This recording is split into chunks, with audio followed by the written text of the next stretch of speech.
originally never wanted to be a pastor, but it was that sense of calling that came onto my life.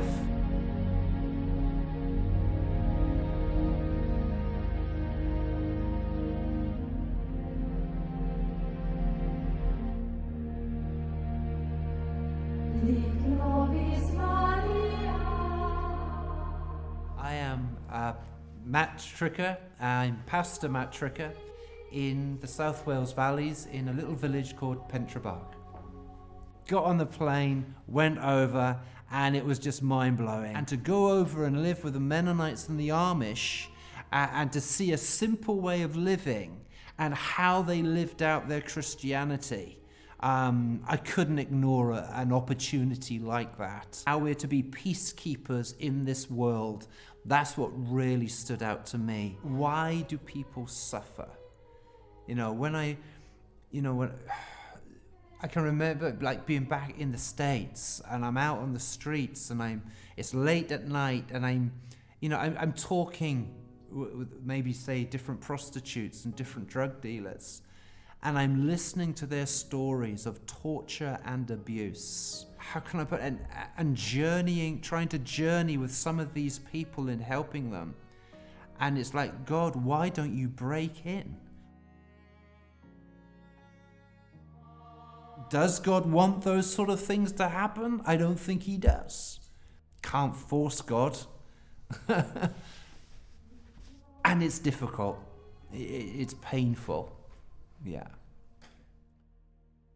God, where are you? And in that, you just have to walk by faith.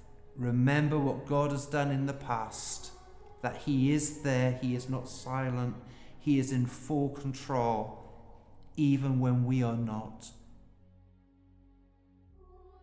2020 really was a tester.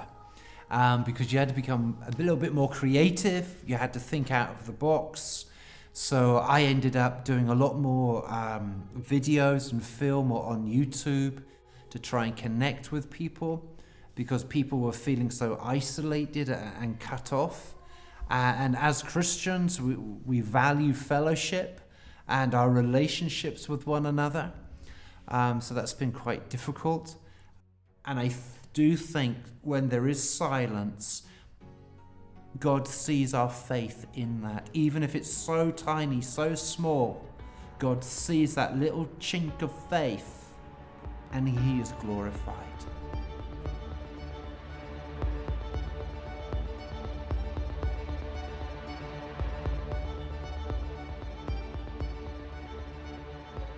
Into Uganda, when we go there, sometimes we're sleeping out in the villages. They've got nothing. Over here, we've got everything. And as a Christian going into those situations, I'm bringing aid, I'm bringing help into those situations. But more importantly, I feel, is you're bringing hope. So over there, you put your faith into practice, you really believe what the Bible says. And I love those all-night prayer meetings where the drums are going and they're dancing and praising God and calling out to God to come down.